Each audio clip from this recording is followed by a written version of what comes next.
Megan? What are you doing?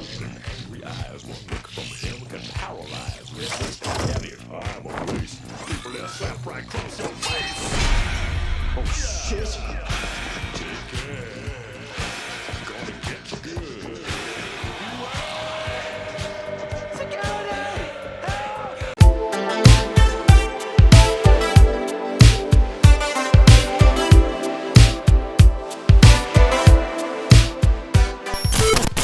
Hey guys, welcome back to my channel. Today's video is going to be a very special video because I'm going to go see M3Gan 2.0, which is one of the most highly anticipated films of this summer. And I saw all of the trailers during the past few months, and I'm super pumped for this because I am a huge fan of the original M3Gan. It's hard to believe that the original M3Gan came out 2 years ago in 2023, and my buddy Roger was nice enough to give me the Blu-ray for my birthday. It's one of my favorite films. According to the trailers for M3Gan 2.0, the tone has kind of shifted. It's turned from horror to action, kind of like Terminator 2 Judgment Day. The original M3Gan was very scary, and it talked a lot about the fear of AI. I also bought the new M3Gan doll from the Mattel Creations website. This is the Skullector edition, and she is so cute. Occupational hazard. You should probably run. And she has a removable mask, but I'm not going to open the doll. I'm just going to keep her in the box. But I just absolutely love this doll.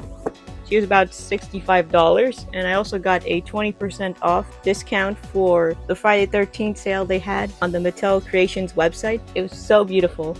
I love the box. I love the doll. It's just so cute.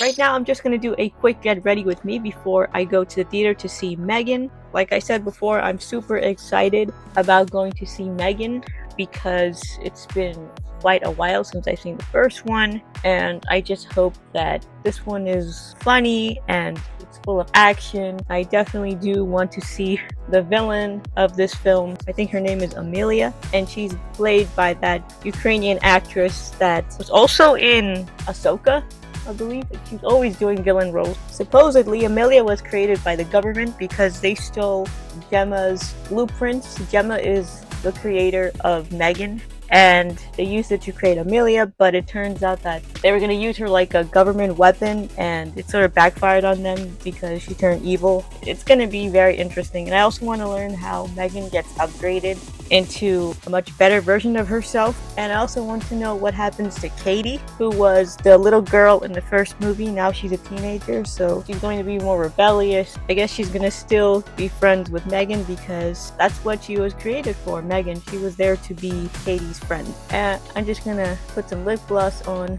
She's also going to have a brand new look. She's gonna have like this futuristic outfit that I think is really cute. I'm staying grounded in my expectations. I just hope that this film is as good as the trailer promises, because cinema so far in 2025 has been very disappointing. There's just been pure bad movies coming out. Last but not least, I'm going to add this Armaf Space Age perfume just to smell good because it's summer. So I'm ready to go, and I'm gonna go see M3Gan, and I hope it's a kick-ass movie, and I will see you later with the final review.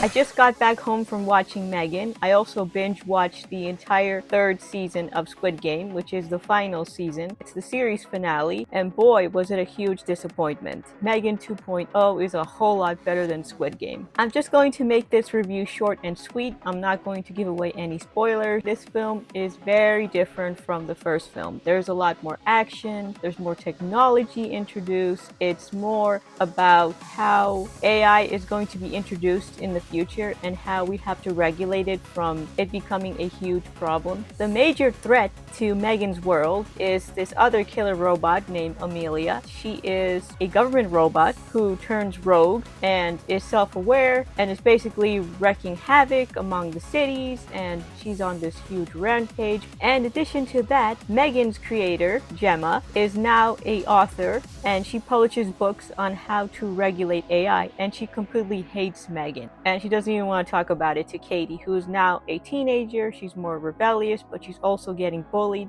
So in order to deal with the bully, she also takes karate classes. And Gemma is not a very good guardian to Katie, unfortunately. She focuses more on her AI work, and she also has a love interest who's kind of slimy. And then all of a sudden, these government special op forces break into Gemma's house. Then a government agent comes along and he asks Gemma if she's responsible for Amelia, since the blueprints match Megan's blueprints. And she says no. So then the government seeks Gemma's help to build a killer robot of her own in order to tackle Amelia. There's also another guy who surprisingly is Jermaine Clement. I haven't seen him in a long time, ever since Flight of the Conchords aired on HBO. And Jermaine Clement plays a entrepreneur named Alton Appleton, who's very rich, and he owns a mansion and everything, and he also has a spinal injury. He has like a chip attached to his brain. The whole aesthetic of the film reminds me of artificial intelligence from the early 2000s and Minority Report. I'm just getting that Y2K space aesthetic that I really like from this movie. Amelia continues to wreak havoc until all of a sudden Megan comes to the rescue. At first, Gemma is a little bit scared of Megan and she doesn't trust her because of the events that happened in the first movie. But Megan regains her trust. She's put into the plastic Teletubby, which I thought was really cute. It's actually a robot called Moxie. Gemma decides to use Megan to defeat Amelia, since they're both androids. Honestly, I really enjoyed watching this film. It definitely did meet my expectations. I'm not going to say it's the greatest movie that I've ever seen, but it definitely was fairly entertaining. Megan was really funny and sassy as always. She was making all of these funny jokes, and I really loved her futuristic cyberpunk outfit that she wore. I wish she would have danced more in the film. From the trailers, I thought she was going to dance to popular songs or even some Daft Punk. It would have been cool if she would have done that, but that never happened in the film. She only danced for like a minute. Also, the main villain of this film really wasn't that amazing. I thought he was just a government guy who just wanted power. It really wasn't that interesting. Another part that I thought was really cute was the old Megan prototype from the first movie when she goes to see Katie. She doesn't want Katie to see her in the dark. She's clearly burnt from the last time. And Megan is in desperate need of an upgrade, so that's what Gemma does. She upgrades her, and this time she's on her best behavior. She's not all rogue like she used to be in the first movie. Now she's helping them out, so she's kind of like an anti-hero in this movie. Another thing that I really didn't like in this movie was Amelia. I thought that she was going to play a much bigger role in this movie. I thought she was going to be the bigger threat than the government guy, but in reality she was being controlled by the government all this time. And then at the end she didn't want to be controlled by the government anymore, and what she really wanted was the motherboard, which was at the very bottom where the government was hiding all this time. And that power source was like the ultimate power source of AI, and it would make you like into an invincible robot, which is what she wanted. But honestly, she really didn't impress me that much,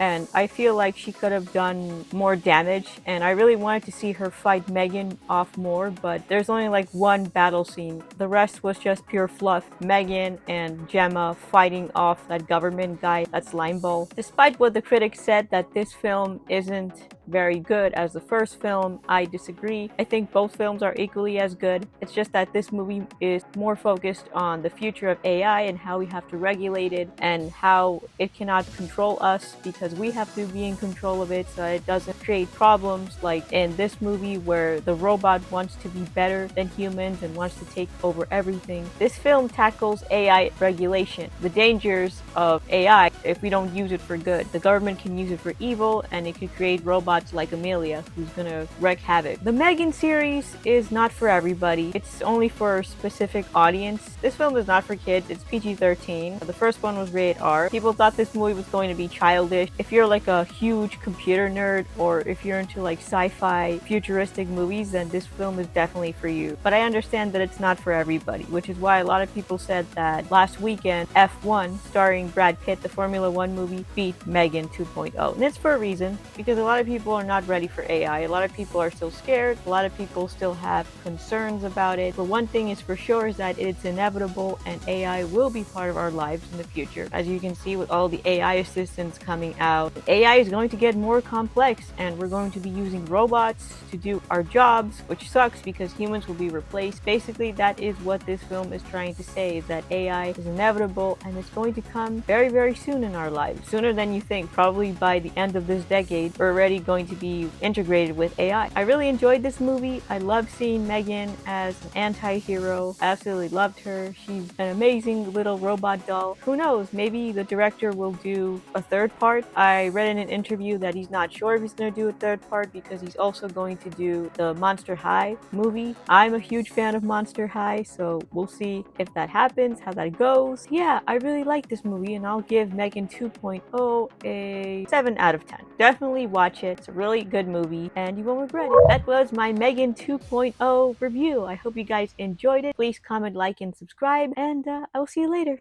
Bye!